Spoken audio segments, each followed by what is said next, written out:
আমায় চুষে চুষে খা আমায় গিলে গিলে। নমস্কার গাইস, এটা ছিল 19শে জানুয়ারির ভিডিও। সেই মেন দিন যেই কারণে আমরা কিন্তু চেন্নাই থেকে কলকাতায় গেছিলাম 7 থেকে 8টা মাস পর।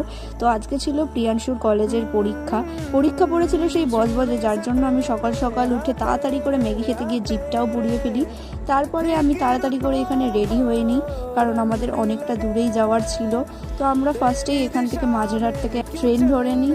ট্রেনেতে যাওয়ার পথে এই লজেন্সগুলো অনেক বছর পর দেখতে পাই, আগে ছোটোবেলায় বাবা নিয়ে আসতো। তো দুজনে তারপরে মস্তি করতে করতে চলে যাই আমাদের ডেস্টিনেশনের উদ্দেশ্যে। নিচে নেমে গিয়ে আমাদের আবার খিদে পেয়ে যায়, যার জন্য এখানে নিয়ে নিয়েছিলাম পরোটা আর আলুর তরকারি। বিশ্বাস করো, চেন্নাইতে গিয়ে না এটা প্রচুর মিস করেছি। আর এটাতেই আমাদের পেট ভরে না, আরও আমরা নিয়ে নিই ডিম সিদ্ধ, আলুর চপ, সিঙ্গারা, যত যা পেরেছি সব খেয়ে ওকে পরীক্ষা দিতে পাঠিয়েছি। কিন্তু তারপরে আসল স্ট্রাগল শুরু।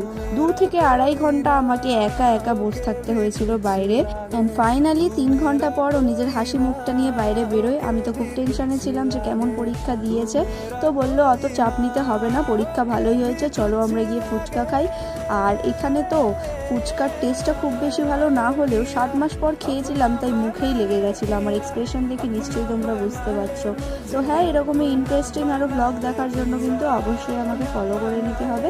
আর যদি এই ব্লগটা ভালো লেগে থাকে অবশ্যই একটা লাইক করে দিও।